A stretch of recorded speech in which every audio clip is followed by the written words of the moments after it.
आगामी 2024 के लोकसभा चुनाव को लेकर जहां बीजेपी के बड़े नेता लगातार उत्तराखंड का रुख कर रहे हैं और पार्टी के पदाधिकारियों का फीडबैक ले रहे हैं, तो वहीं बीजेपी प्रदेश अध्यक्ष महेंद्र भट्ट का कहना है कि बड़े नेताओं के उत्तराखंड आगमन से निश्चित तौर पर ग्रास रूट लेवल का बीजेपी कार्यकर्ताओं के मनोबल में इजाफा होता है।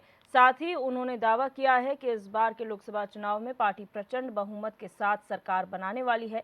इन्हीं तमाम विषयों को लेकर HNN 24/7 ने बीजेपी प्रदेश अध्यक्ष महेंद्र भट्ट से खास बातचीत की। आगामी 2024 के लोकसभा चुनाव को लेकर जहां भारतीय जनता पार्टी का जो गैलेक्सी ऑफ लीडरशिप है लगातार उत्तराखंड का रुख कर रहा है। बीते रोज एक बार फिर गृह मंत्री उत्तराखंड आए थे। ITBP के कार्यक्रम में उन्होंने शिरकत की थी। हमारे साथ भारतीय जनता पार्टी के प्रदेश अध्यक्ष महेंद्र भट्ट जी मौजूद हैं। भट्ट जी, क्या आपकी मुलाकात हुई थी गृह मंत्री जी से? निश्चित रूप से होती है। जब भी नेतृत्व के आते हैं तो हमारा कर्तव्य बनता है कि हम उनके मार्गदर्शन कुछ सीखें।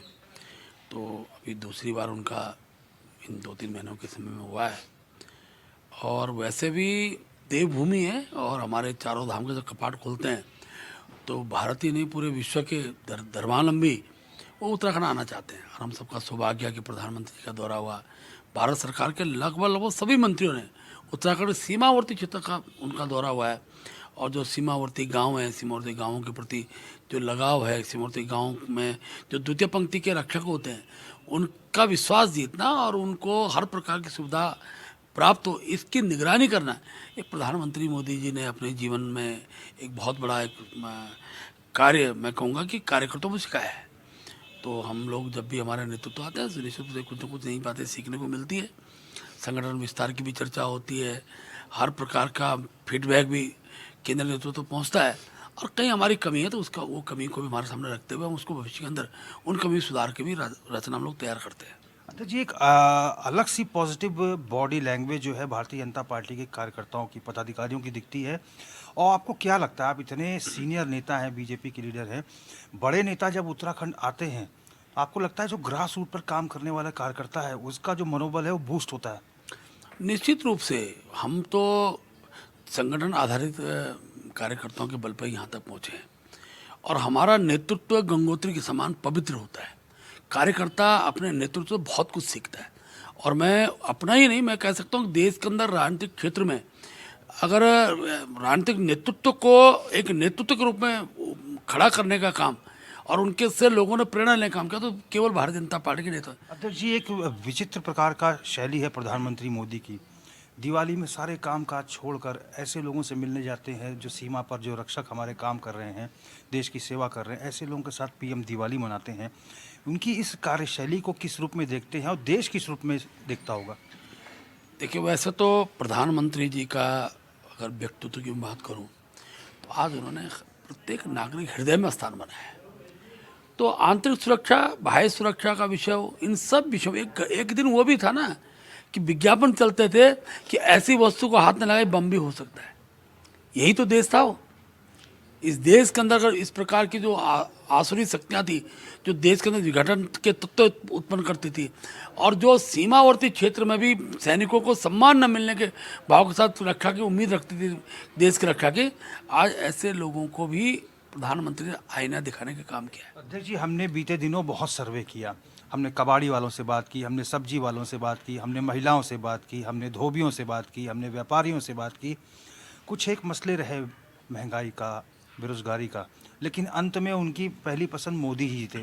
वो उनका यही कहना था कि हम चाहते हैं कि ये सब चीज़ें हैं मोदी जी ठीक कर लेंगे, हमें विश्वास है, लेकिन हम चाहते हैं कि प्रधानमंत्री नरेंद्र मोदी दोबारा प्रधानमंत्री देश के बने।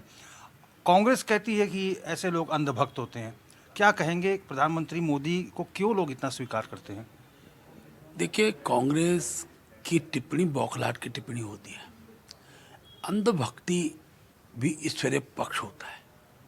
अगर किसी व्यक्ति, आज परिवार के अंदर पिता है और पिता के लिए तो हर व्यक्ति जो होता है अंधभक्त होता है ना। आज लोगों ने मोदी जी को अपना अभिभावक मान लिया है माता पिता के बाद। हमने अमूमन आपके सारे विधायकों से भट्ट जी बात की। विधायकों का आपका कहना है कि मोदी जी के भीतर ज़रूर कोई दिव्य शक्ति है, ऐसी शक्ति है।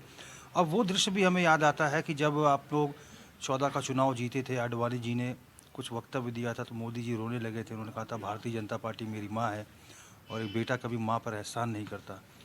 उनकी इस निष्ठा को किस रूप में देखते हैं, और जो आपके विधायक कहते हैं कि उनके अंदर ज़रूर कुछ दिव्य शक्ति है, इसको कितना आप सही मानते हैं?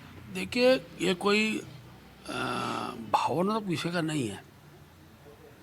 मोदी जी को ने जो तप किया है, मोदी जी ने जो केदार घाटी में बैठकर तपस्या की है, तो हमारे जो धार्मिक ग्रंथ हैं उनमें तप के महत्व को बताया गया है। तो मोदी जी को उस दृश्य के भाव को भी देखते ना। एक कालखंड था, रावण को रावण ही कहा, रावण की जाति नहीं बताएगी। राम को राम कहा, रामचंद्र कहा, उनकी जाति नहीं बताई। सबरी को सबरी कहा, उसकी जाति नहीं बताई। कृष्ण के नाम में कृष्ण का, दुर्योधन का, अर्जुन का, जाति नहीं बताई।